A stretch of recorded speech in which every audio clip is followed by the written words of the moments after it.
Buenos días, vamos a empezar con el estudio que estamos llevando durante estos fines de semana. Ahora nos preparamos con ese corazón dispuesto a recibir el mensaje de Dios para seguir descubriendo el corazón de Dios. Ahora en su parte número 9. Estamos nosotros aprendiendo de cómo Dios le encaminó al pueblo de Israel hacia la tierra prometida para sacarles a libertad. Hoy vamos a ver cómo con vara y palabra les llevó a la libertad en su parte número 4. Sabemos que Dios, en su profundo amor, levantó a este siervo Moisés para llevarlo a ese imperio egipcio, a dejar esos mensajes de parte de él para que el pueblo de Israel sea salvo, llegue a alcanzar la libertad de esa esclavitud que estaba sufriendo a manos de los egipcios. Y entonces pues él le envía mensajes, Dios le envía mensajes contundentes para Faraón, a fin de que le deje en libertad a su pueblo. Estos mensajes no fueron escuchados por este rey de aquel imperio, y por ende pues viene el juicio para no solamente él, sino para todo el pueblo que estaba dirigido por este emperador egipcio. Hoy vamos a ver la siguiente plaga que fue atacando a este imperio egipcio. La primera plaga ya vimos que fue el agua convertida en sangre. Luego vino la plaga de las ranas, fueron invadidos por las ranas. ¿Qué otra plaga llegó a Faraón? Para ver esto quiero que me acompañen a Éxodo capítulo 8, los versículos desde el 16 hasta el 19. Vamos a ver entonces este pasaje bíblico para ver qué enseñanza nos trae el Señor. Vamos a ver en Éxodo capítulo 8, versículo 16. Dice la palabra: entonces Jehová dijo a Moisés: di a Aarón, extiende tu vara y golpea el polvo de la tierra para que se vuelva piojos por todo el país de Egipto. Y ellos lo hicieron así. Y Aarón extendió su mano con su vara y golpeó el polvo de la tierra, el cual se volvió piojos, así en los hombres como en las bestias. Todo el polvo de la tierra se volvió piojos en todo el país de Egipto. Y los hechiceros hicieron así también para sacar piojos con sus encantamientos, pero no pudieron. Y hubo piojos tanto en los hombres como en las bestias. Entonces los hechiceros dijeron a Faraón: dedo de Dios es este. Mas el corazón de Faraón se endureció y no los escuchó como Jehová lo había dicho. Vamos a ver entonces este mensaje que lo hemos puesto por título: el poderoso dedo de Dios. Y para que Dios nos guíe a través de su Espíritu en esta enseñanza, vamos a encomendarnos en sus manos. Cerramos nuestros ojos y le decimos: amado Dios, poderoso Rey, te damos gracias por esta palabra que nos traes. Queremos ser guiados por tu Espíritu. Por eso, Padre, nos ponemos en tus santas manos para que usted nos enseñe aquellas enseñanzas hermosas que nos traerás a través de esta lectura bíblica. Te lo pedimos todo esto en el nombre de tu amado Hijo Cristo Jesús. Amén y amén. Del párrafo que nosotros hemos visto en este tiempo, en este momento, hemos dado lectura a estos 4 versículos. Vamos a entender cómo se refleja el poder de Dios. En el texto de hoy veremos 3 enseñanzas relacionadas con el poder de Dios. Y la primera de ellas, vamos a ver que es que el poderoso dedo de Dios lleva juicio a los necios, porque esto es lo que se va a ver en estos primeros versículos. ¿Qué era lo que pasó? Este hombre duro de corazón estaba tan empedernido en su negatividad de dejar salir al pueblo de Israel. Pero ¿qué es lo que hace Dios? Le envía otro juicio más. Y ahora el juicio va a ser sin advertencia. Anteriormente vemos que los 2 primeros juicios para que lleguen a Faraón fueron primeramente enviados una advertencia, les envió una advertencia a través de Moisés. Pero en esta ocasión ya no le va a advertir para enviar el tercer juicio. ¿Qué podemos entender en esto nosotros? Podemos ver, hermanos, que Dios puede enviar un juicio sin una advertencia cuando la persona persevera en su terquedad. Por eso aquellas personas que están perseverando en el pecado están propensas a seguir recibiendo juicios de parte de Dios. ¿Cuál es el llamado? ¿Por qué lo hace? Porque Dios quiere que esa persona se arrepienta. Entonces vamos a ver aquí en la primera parte cómo este varón recibe este nuevo juicio. En el versículo 16 dice: entonces Jehová dijo a Moisés: di a Aarón, extiende tu vara y golpea el polvo de la tierra para que se vuelvan piojos por todo el país de Egipto. Es decir, que ahora venía una nueva plaga. ¿Qué plaga iba a ser? Los piojos. Versículo 17 dice: y ellos lo hicieron así. Y Aarón extendió su mano con su vara y golpeó el polvo de la tierra, el cual se volvió piojos, así en los hombres como en las bestias. Todo el polvo de la tierra se volvió piojos en todo el país de Egipto. Vemos aquí cómo este nuevo juicio se levanta contra Faraón. El juicio cada día se iba a ir intensificando. Y para esto es necesario recordar los dos primeros juicios. ¿Qué pasó en los dos primeros juicios? El primer juicio fue el agua convertida en sangre. Ellos encontraron una solución. El mismo texto más adelante decía que todo el pueblo de Egipto fue a hacer pozos a sus alrededores. ¿Pudieron salir de este juicio por sus propios medios? Sí. Pero luego viene inmediatamente el otro juicio, las ranas.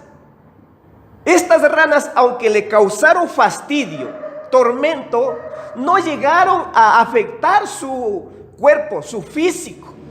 Pero en esta ocasión ya se levanta una plaga que sí le va a afectar a su integridad física. Y por eso es necesario ver qué tipo de plaga era. Está aquí hablándonos de que eran unos piojos. Ahora, aquí hay diferentes criterios en los teólogos, ¿no? Unos dicen que eran piojos, otros dicen mosquitos, e incluso así están algunas versiones de la Biblia. En algunos lugares se encuentra piojos, en las otras versiones está hablándonos de mosquitos. Para nuestro estudio, de pronto esto no es de mucho valor, tal vez identificar si eran piojos o eran mosquitos. Yo incluso puedo decirlo conociendo el contexto de donde salimos. Tal vez eran garrapatas, eran pulgas, pero era algo que estaba afectando a la integridad física de las personas. Les decía que el juicio empieza a intensificarse. Ahora ya no solamente eran fastidiados, sino que también iban a recibir unas picaduras. Esa es la idea del texto original de esta palabra que se traduce como piojos o mosquitos. Sabemos que estas personas fueron afectadas. Y es más, decíamos que todos los juicios que está llevando Dios para el imperio egipcio, para Faraón, era hacer conocer su gran poder sobre los dioses terrenales. El pueblo de Egipto en esos tiempos tenían varias deidades y cada dios les favorecía en una área. Entonces entendemos que Dios iba aquí a afectar otra área de la cual pues ellos se servían. Aquí con esta plaga va a darle una lección a todo ese pueblo de Israel para que conozcan que este Dios Geb, este Dios no tiene más poder o no tiene ningún poder sobre el Dios verdadero, sobre el Dios de los hebreos. Este Dios aquí es afectado. ¿Cómo era conocido este Dios? Era conocido como el creador. Geb era conocido como el creador de la tierra. Y por eso el nombre que le daban a la tierra era casa de Geb, porque pensaban que él era aquel que había creado y en él, en la tierra, pues habita este Dios Geb. Pero Dios le dice, pues aquí te voy a dar una lección para ver si verdaderamente tú fuiste el creador y como creador también puedes defender a la tierra. Por eso pues viene esta plaga sobre la tierra. ¿Qué pasó? Llegó este juicio, golpearon con la vara y toda esa tierra se convirtió en estos insectos que iban a atacar a los seres humanos. Iba a invadir también todo ese pueblo. ¿Cómo estamos viendo aquí el poder de Dios sobre aquellos dioses egipcios? Aquí vamos a ver, hermanos, que el poderoso dedo de Dios no se detiene contra Faraón y toda la nación egipcia. Una plaga de tormento e impureza es enviado contra ellos. Esta parte es excelente que la analicemos. ¿Por qué viene esta plaga precisamente? Estas personas en aquel tiempo adoraban al dios Geb. Y precisamente los sacerdotes dice que eran muy cuidadosos en mantenerse limpios, puros, y por eso se rapaban la cabeza y estaban siempre con una higiene excelente. Los sacrificios para este Dios Geb, el sacrificio de los animales, también debía ser presentados con esa pureza. Y ahora Dios les va a atacar con estos piojos, haciéndoles notar aquí su poder y llevándoles a una impureza porque fueron invadidos por todos estos insectos. ¿Podrían ahora en esa condición los sacerdotes seguir adorando a su Dios? Si ellos no estaban dispuestos a adorar en esas impurezas, ahora lleno de todos esos piojos, esto también iba a causarle tormento porque decíamos que este insecto iba a picarles, a causarles hasta heridas podía ser en sus cuerpos. Supongamos que no hayan sido piojos, hayan sido jejenes, hayan sido mosquitos. Estos mosquitos sí lastiman la piel. Vemos cómo aquí ellos se sentían tan atormentados. Además de eso, no fueron solamente ellos afectados, sino que los animales, los sacrificios para el dios Geb, ¿podrían hacerlo ahora con esos animales impuros? Tremendo juicio. Ahora, si nosotros lo aplicamos esto a nuestras vidas, vemos cómo Dios también puede llevar juicios de esa naturaleza al pueblo actual, aquel pueblo que endurece su corazón contra Dios. Cómo el juicio va intensificándose. Muchas personas empiezan con un pequeño problema en casa. Empiezan a faltarse el respeto dentro del hogar, en el matrimonio. Y por la dureza de su corazón, ninguno quiere ceder, nadie da el brazo a torcer y cada día se sigue incrementando ese problema. ¿Hasta cuándo? Puede llegar hasta agresiones físicas, pueden proyectarse a un divorcio, el mal ejemplo para sus hijos, y así vemos cómo puede ir incrementándose el dolor para ellos mismos, hasta su salud física es afectada. Así fue con el pueblo egipcio, incrementándose estos juicios. ¿Y cómo le impactó ahora este juicio de los piojos o jejenes, lo que sea, ¿no? Entendemos, hermanos, cómo estos piojos, si fueran piojos, cómo llevan hasta vergüenza a el ser humano. Yo no sé si a ustedes les gustaría tener piojos. ¿Cómo se sentirían ustedes si los otros conocieran que ustedes tienen piojos? Se les van a empezar a burlar, se sienten avergonzados. Así, hermanos, nosotros podemos entender que la dureza de corazón nos lleva a tener juicio delante de Dios. El pecado es aquella acción mala delante de Dios que comete el hombre por la dureza de su corazón. Ese pecado también trae vergüenza.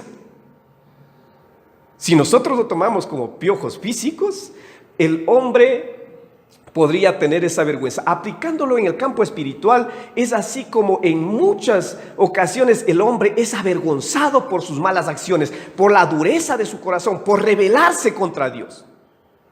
Yo no sé si de pronto una jovencita que quedó embarazada puede ir al aire libre demostrando toda su naturaleza actual, su físico, embarazada, jactarse de lo que va a tener ese bebé, llenarse de complacencia que está embarazada, como lo hace una joven que ha contraído matrimonio, que está legalmente casada.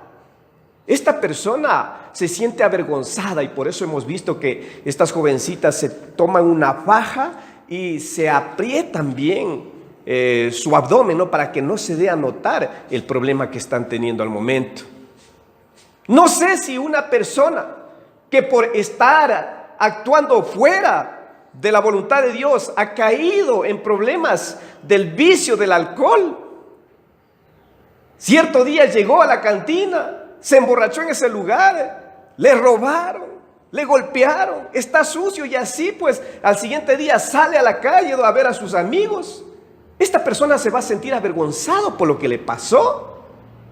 Si tomamos el ejemplo de un delincuente, esas personas que están haciendo daño a la sociedad, agarrando lo que no les pertenece, cuando la policía les captura, ¿qué es lo que pasa? Nosotros hemos visto que en los noticieros, esas personas cuando son presentadas en la pantalla, ellos esconden su rostro. Es por la vergüenza que les causa. ¿A dónde nos puede llevar un juicio de Dios por estar rebelándonos contra Él? Por eso, hermanos, es mejor que nosotros nos sometamos a los mandamientos de Dios. Tantos efectos puede causar. Entonces, para evitar juicios, bajo ningún concepto debemos rebelarnos contra Dios. Aquel que lo hace recibirá su merecido. Y esto es lo que pasó con Faraón. Faraón había sido advertido 2 veces y a ninguna de esas 2 veces se rindió. Que llegó juicio de Dios. Esta persona de duro corazón recibió su merecido de parte de Dios. Y ustedes verán cómo terminan estas plagas. Por la dureza del corazón de este varón, tuvo que enfrentar todo ese problema. Por eso, nosotros podemos decir, hermanos, que si Dios habla, Dios me llama, Dios me trae un mensaje a través de un siervo, siempre debo estar dispuesto a corregir esa actitud, a ponerme a cuentas delante de Dios, porque caso contrario puedo recibir mi merecido. Así lo envió al pueblo de Israel le hizo un llamado a través de un profeta. Hoy vamos a ver en Jeremías capítulo 25, versículos del 4 hasta el 9, de cuál fue el llamado para este pueblo. Sabemos que este pueblo le pertenecía a Dios, pero se rebeló. Dice la palabra: y envió Jehová a vosotros todos sus siervos los profetas. ¿Qué hacían los profetas? Ellos Dios les enviaba con esa palabra, con ese mensaje, a advertirles a todo su pueblo, ¿no? Dice, le envió a sus siervos los profetas, enviándoles desde temprano y sin cesar. Constantemente fue el llamado de Dios para el pueblo, pero no oísteis, ni inclinasteis vuestro oído para escuchar. Vemos aquí rebeldía. Versículo 5. Cuando decían: volveos ahora de vuestro mal camino y de la maldad de vuestras obras, y moraréis en la tierra que os dio Jehová a vosotros y a vuestros padres para siempre. Qué importante analizar esta parte. Estamos viendo nosotros en esta serie de mensajes cómo Dios le estaba llevando hacia la libertad para que ingresen a esa tierra prometida y allí tengan todo lo necesario, la tierra que fluye leche y miel. Y también les dijo: el momento que entren allá yo les voy a dar reposo. Pero estas personas, después que ingresaron allá, se extraviaron, desobedecieron a Dios, y ahora les dice, les regaña a través de este pasaje. Dice: pues esto era lo que querían ustedes, esta tierra, pero por toda su maldad ustedes no van a tener lo que deseaban, esa paz, la tierra prometida. Sigamos al 6. Y no vayáis en pos de dioses ajenos, sirviéndoles y adorándoles, ni me provoquéis a ira con la obra de vuestras manos, y no os haré mal. ¿Cómo le provocamos a ira a Dios? Nosotros le provocamos a ira a Dios cuando actuamos en contra de su voluntad. Pero no me habéis oído, dice Jehová, para provocarme a ira con la obra de vuestras manos para vuestro mal. Sí, porque iba a venir juicio para este pueblo. Por tanto, así ha dicho Jehová de los ejércitos: por cuanto no habéis oído mis palabras, ¿qué va a pasar? Sigamos al 9. He aquí enviaré y tomaré a todas las tribus del norte, dice Jehová, y a Nabucodonosor, rey de Babilonia, mi siervo. Esto es sorprendente. Nabucodonosor como siervo de Dios. Nabucodonosor es el rey de Babilonia, pero Dios va a utilizar a ese mismo rey perverso para llevarles a juicio a su pueblo. ¿Por qué? Por la dureza del corazón de ellos. Muchas personas que quieren dejar a Dios, irse tras los dioses ajenos, los deleites carnales, lo que le complace a la carne. Dios dice: aquella persona que está orientándote a hacer eso, esa misma persona va a ser mi instrumento para llevarte a juicio. Porque así lo consideró a Nabucodonosor. Él estaba llevándoles a este pueblo de Israel a cautividad. Y dice: pues él es mi siervo, a través de él te voy a llevar juicio. Y los traeré contra esta tierra y contra sus moradores. Ya sabemos del juicio que enfrentó el pueblo de Israel, 70 años cautivos ahí como esclavos. Salió el pueblo de Israel de la tierra egipcia, donde estuvieron como esclavos, y dentro de años más tarde pues ingresaron nuevamente a cautividad. Entonces, para no tener que enfrentar esos juicios de Dios, es mejor que nosotros vivamos obedeciéndolo en todo tiempo. Sigamos entonces a la segunda enseñanza, y hoy vamos a ver que el poderoso dedo de Dios descubre el limitado poder satánico. Otra obra que hace el poderoso dedo de Dios. ¿Qué va a hacer en esta ocasión?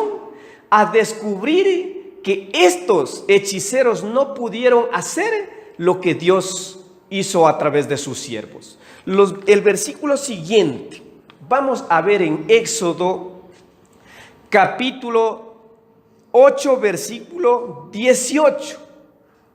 Después que Dios, a través de Moisés, a través de Aarón, con la vara que es golpeada en la tierra, convierte todo ese polvo en estos insectos, los hechiceros quieren hacer lo mismo, pero no van a poder. Y dice el texto: y los hechiceros hicieron así también para sacar piojos con sus encantamientos, pero no pudieron. Y hubo piojos tanto en los hombres como en las bestias. La primera parte entendemos aquí que este poder satánico fue limitado.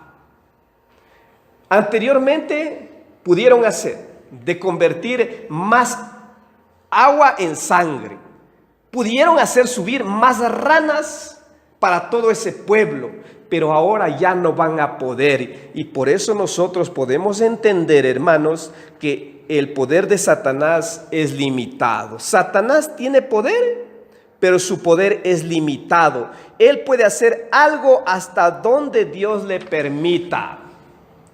¿Dios permitió que convirtiera el agua en sangre? Sí, hermanos. ¿Dios permitió que hicieran subir más ranas? También lo permitió. Pero esta vez ya no lo va a permitir, porque quiere descubrir en ellos ese poder limitado. Lo digo que es del poder satánico limitado porque la hechicería está siempre pidiendo la ayuda de estos seres demoníacos para actuar, para que hagan un efecto. Sí, entonces este poder es tan limitado. Por eso nosotros debemos darle gloria a Dios, que nosotros adoramos al Dios Todopoderoso, aquel que puede transformar nuestras vidas. Así como esa agua en sangre fue transformada, ¿cuántas cosas no podrá transformar? Nuestras vidas, nuestra mente, nuestro corazón, hablando de la persona, hablando ya en el matrimonio, en la familia. Todas esas relaciones que anteriormente eran catastróficas, hoy pueden ser transformadas. Y esta es la bendición más grande que nosotros tenemos, hermanos. ¿Cómo nosotros hemos sido transformados? No por nuestro poder, no por el poder de los dioses terrenales, sino por el poder de nuestro gran Dios todopoderoso. Hermanos, es una palabra que nos levanta, que nos fortalece. Y la limitación del poder de Satanás también nos hace sentir tranquilos. ¿Por qué? Porque él, sin el permiso de Dios, no nos podrá tocar. Nosotros somos aquellas personas que estamos protegidos por el Dios de los cielos, aquel que tiene el poder absoluto. Y por eso no vamos a temer aquellas tentaciones, aquellas cosas que vengan en contra de nosotros de parte de aquellas personas que no les adoran, porque Dios estará ahí para impedir, así como estuvo con el pueblo de Israel. ¿Por qué hizo todas estas grandes señales? Fue por defender a su pueblo, por sacarle de esa condición al pueblo. Ahora pues le da su merecido aquel faraón, aquellas personas que se oponían, porque aquellas personas en el imperio egipcio también se burlaban de ellos cuando el pueblo de Israel le adoraba a Dios. Es así como en este mundo nosotros encontramos esa oposición. Pero no debemos avergonzarnos ni tener temor, porque si alguien quiere actuar en contra de nosotros, tenemos al gran Dios de nuestro lado, el poderoso protector de todos aquellos que le seguimos. Vamos a ver en Job capítulo 1, versículo 12, cómo Satanás tuvo que ir a pedir permiso para tocarle a este varón. La condición de Job, ¿cuál era? Un hombre recto, perfecto, temeroso de Dios y apartado del mal, dice la palabra. Vamos a ver el versículo 12. Dice: dijo Jehová a Satanás, he aquí, todo lo que tienes está en tu mano. Todo lo que Job tiene está en tu mano. Solamente no pongas tu mano sobre él. Y salió Satanás de delante de Jehová. Ustedes saben la historia. ¿Qué pasó en esta historia? Job fue tocado por Satanás, pero se cumplió lo que la palabra de nuestro Señor lo dijo. La vida de él no fue tocada. Él permaneció con vida y después, por esa fidelidad a Dios, fue prosperado grandemente. Todas las cosas que le quitó Satanás fueron duplicadas. Hermanos, si nosotros estamos firmes, obedeciéndolo al Señor, haciendo su voluntad, téngalo por seguro que ustedes están bajo la protección de nuestro Dios Todopoderoso y ningún mal le puede causar el enemigo. Si Dios nos lo permite, estaremos siempre disfrutando de esa vida que Él nos quiere dar, vida de gozo, de paz, vida en abundancia, hermanos. Veamos también que las obras de Dios son únicas. Nadie puede imitarle. ¿Cómo podemos decir que Satanás puede hacer una obra como Dios lo ha hecho? Aquí vemos el poder tan grande de Dios.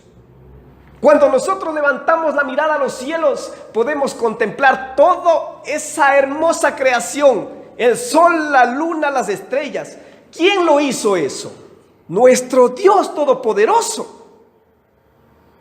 Cuando miramos los montes, hermanos, unas elevaciones tan hermosas, unos paisajes que nos llaman la atención y nos complacemos en todo esto. Todo esto es obra de las manos de Dios. ¿Podrá hacer algo así Satanás?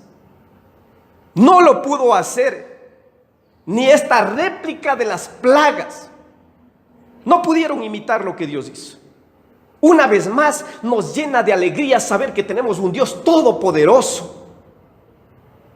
La limitación de Satanás: no podrá imitar aquellas cosas grandiosas de Dios.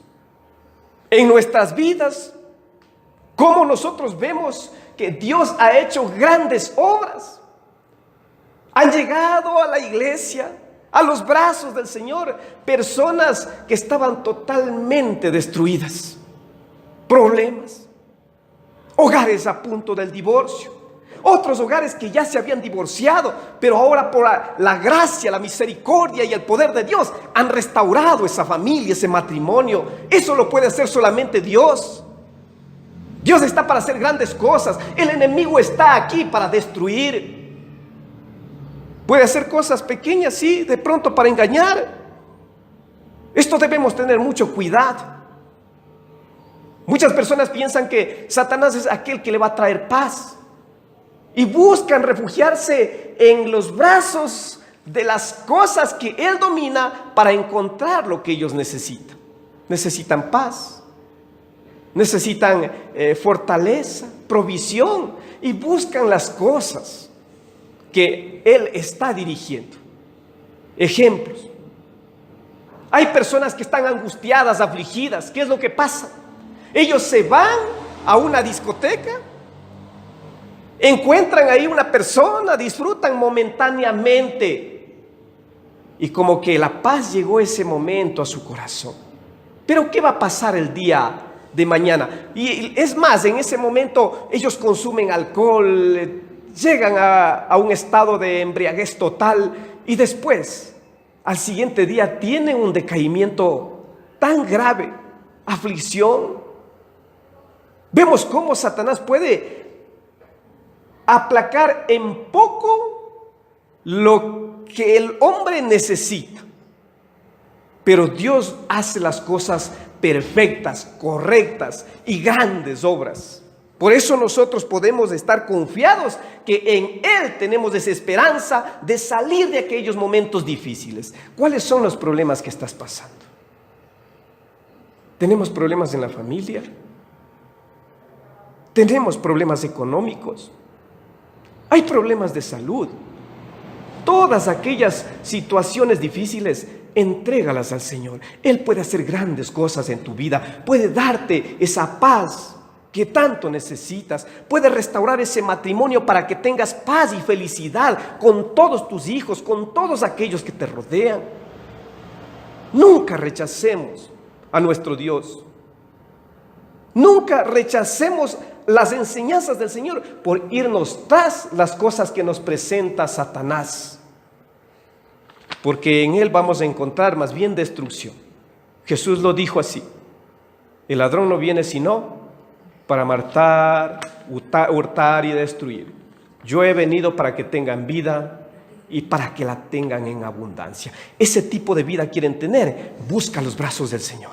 Rechaza lo que te ofrece Satanás, porque él simplemente es aquel que quiere engañarte y quiere llevarte a la destrucción. Sabemos que Satanás está determinado para la condenación, y él dirá: pues si yo me voy a condenación, no quiero irme solo, me voy llevando a otros más. Por eso debemos rechazar todas esas tentaciones y buscar ese refugio en nuestro Dios para salir de todas las aflicciones, porque ese gozo, esa paz que nosotros alcanzamos no solamente es para estos tiempos, sino para la eternidad, hermanos. Una tercera enseñanza que vemos aquí es que el poderoso dedo de Dios es reconocido por los incrédulos. ¿Cuándo le reconocen ellos el poder de Dios? Cuando las cosas críticas llegaron a sus vidas y ahora no pueden salir de aquellas situaciones. No pudieron replicar el milagro, no pudieron hacer del polvo aquellos insectos, y entonces dijeron, vamos a ver el versículo 19, Éxodo capítulo 8, versículo 19, dice: entonces los hechiceros dijeron a Faraón, dedo de Dios es este. ¿Qué están haciendo aquí estos hechiceros, estos incrédulos, estos que estaban en favor de Faraón, trabajando para este emperador que estaba oprimiendo al pueblo de Israel? Dicen, esto viene de parte de Dios, esto es obra de Dios. O sea que ellos estaban dudando. La conversión del agua en sangre, estaban dudando del poder de Dios cuando hizo subir las ranas, para que recién reconozcan que es el poder de Dios que está realizando todo esto. Es importante que nosotros analicemos esto del dedo de Dios. El dedo de Dios. ¿Por qué dice el dedo de Dios? Sabemos que Dios es espíritu.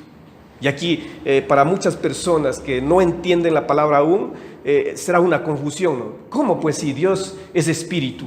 ¿Cómo lo presenta con dedos? En otras partes lo presenta con manos, en otras partes con oídos.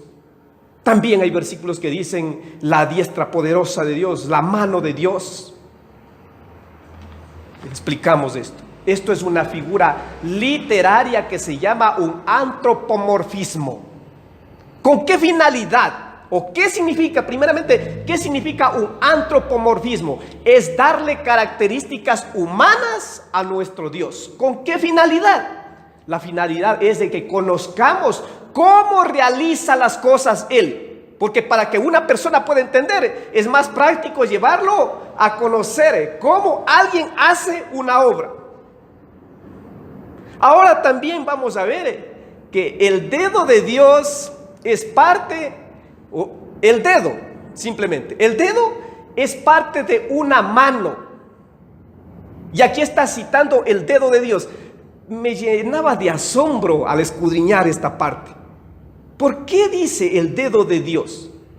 Con esto lo que quiere decir es con ese poco poder que Dios pone, puede hacer tantas cosas grandes. Porque cuando nosotros vamos a hacer algo, no solamente utilizamos un dedo. ¿Qué puede hacer una persona con un dedo? ¿Podrá hacer alguna cosa? Le va a dificultar.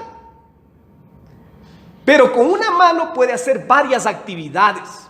Puede crear objetos, puede hacer grandes cosas.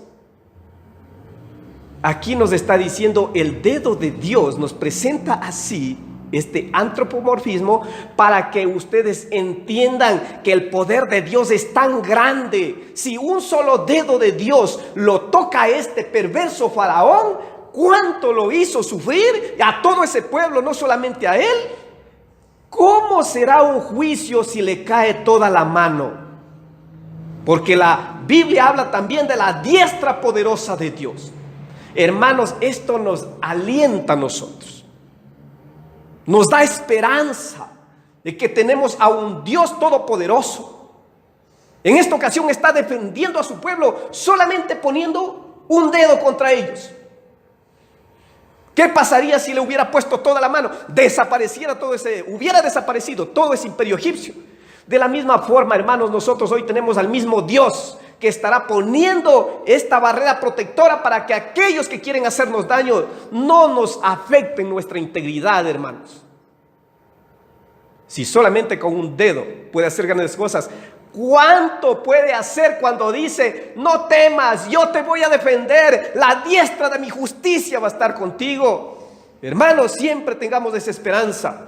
Estamos afligidos, angustiados, busquemos a Dios, obedezcámosle a Él para alcanzar todo ese gozo que nosotros necesitamos, para alcanzar el bienestar en toda nuestra familia, en nuestra vida íntegra. Qué importante que entendamos esta verdad.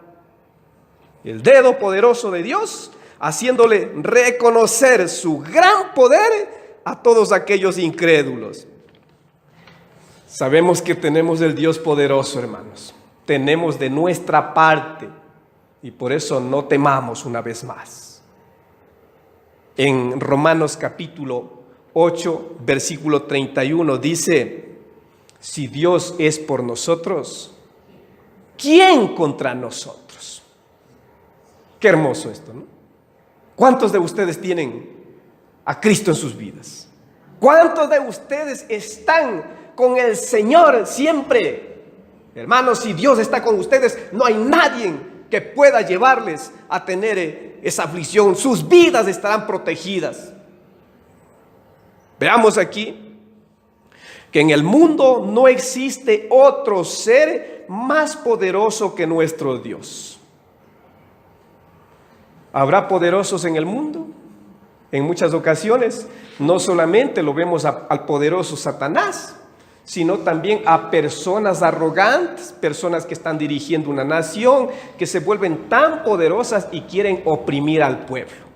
Pero sabemos que no van a poder contra el pueblo de Dios, porque el pueblo de Dios tiene su gran protector, al Todopoderoso, aquel que le sacó con mano dura al pueblo de Israel de esa cautividad de Egipto, haciéndole temblar a ese imperio poderoso de aquellos días. Ese era Faraón. Faraón era considerado un dios en aquellos días. Faraón era el hombre más poderoso de esos días en todo el mundo. Pero este señor no pudo con el poder de Dios. Veamos aquí qué nos dice el Salmo capítulo 89, versículos del 6 al 8. Vamos a ver en nuestras Biblias el Salmo 89, versículos desde el 6 hasta el 8. Dice: ¿por qué? ¿Quién en los cielos igualará a Jehová? ¿Quién en los cielos se puede igualar a Jehová? Una pregunta, ¿no? ¿Quién será semejante a Jehová entre los hijos de los potentados? Aquí detengámonos un rato. ¿Quién en los cielos iguala a Jehová? ¿Saben que hubo alguien que quiso igualarse y ser superior? Y estamos viendo de este mismo demonio, Satanás, que fue arrojado de los cielos porque tenía su poder limitado. Y ahí es cuando se convierte en diablo, en Satanás, ¿no? ¿Cómo puede ser más poderoso que nuestro Dios? Si él también fue la creación de Dios. No lo creó diablo de pronto. Satanás no fue creado diablo, fue creado un ángel, como un ángel. Pero por su revelación, por querer ser más que Dios, por su orgullo, ahora recibió esa condición. Perverso. Nunca Satanás va a ser más poderoso que nuestro Dios. En la tierra, ¿quién puede ser más poderoso? ¿Un gobernante? ¿Un rey? Nadie, hermanos. Por más títulos académicos que tenga, por más dinero que posea, nunca va a ser más poderoso que nuestro Dios. Todos ellos se van a doblegar ante nuestro Dios. Versículo siguiente, el 7, dice: Dios temible en la congregación de los santos y formidable sobre todos cuantos están alrededor de él. Oh Jehová, Dios de los ejércitos, ¿quién como tú? Poderoso eres, Jehová, y tu fidelidad te rodea. Hermoso esta parte, ¿no? Es grande en poder. Su dedo poderoso puede estar contra aquellos perversos. Pero también es un ser tan sublime, fiel, amoroso. A pesar de que es todopoderoso, Él también tiene ese amor tan grande. Y por eso estamos aquí descubriendo el corazón de Dios. En Isaías capítulo 40, versículo 23 también nos queda relatado y claro que no hay poder más grande que Dios sobre la tierra en esta ocasión. Dice, Él convierte en nada a los poderosos. Esto va a pasar con Faraón, este supuesto Dios que quería rebelarse y ser más que el Señor, impidiendo que su pueblo salga en libertad. Dice, y los que gobiernan la tierra hace como cosa vana. Aquellos que gobiernan la tierra, en el momento que están en el poder, se sienten ahí con esa autoridad, pero después que abandonan el poder, ¿cómo vemos a los poderosos, algunos gobernantes que no actuaron correctamente? Ahora están hasta encarcelados, hermanos. Dios hace todo esto, les hace rendir ante Él. Tarde o temprano, los incrédulos y duros de corazón reconocerán el poder de Dios, aunque no estén dispuestos a rendirse. Tarde o temprano, esas personas arrogantes, aquellos que están rechazando a Dios, aquellos que dicen que todos los fenómenos naturales solamente es por cuestión de esto, un fenómeno natural. ¿Qué pasa a una persona cuando siente un movimiento telúrico fuerte? ¿Qué es lo que hace? A pesar de que dijo, no, son las placas teutónicas nomás que se están asentando. No, esas personas en ese momento, aunque no hayan creído en Dios, ¿a quién creen que se van a encomendar? ¿A quién claman? Todos levantando un clamor a Dios. En ese momento no hay ateos, hermanos. Relata la historia de que estaba sucediendo en un lugar una tormenta y había un ateo en ese lugar. Este ateo estaba ahí de rodillas clamando que pase la tormenta. Y saben la oración que hacía él. Él elevaba a Dios una oración pidiendo perdón y decía, pues, yo no soy un ateo, yo soy un agnóstico. ¿Saben lo que significa esto? Perdóname, Señor. Primeramente, ateo es alguien que no cree en Dios, sin Dios. Sin teo, Dios. Sin Dios. Entonces, antes de que suceda esta tormenta, esta persona se consideraba alguien que no tenía a Dios, que no creía en Dios. Pero después que está enfrentando esta tormenta y clamando a Dios, pidiéndole perdón, se considera un agnóstico, que quiere decir sin conocimiento. Sin, ¿no? Ignosis, conocimiento. ¿Qué es lo que quería decir aquí? Señor, yo actué de esa forma porque no tenía conocimiento y ahora sí perdóname.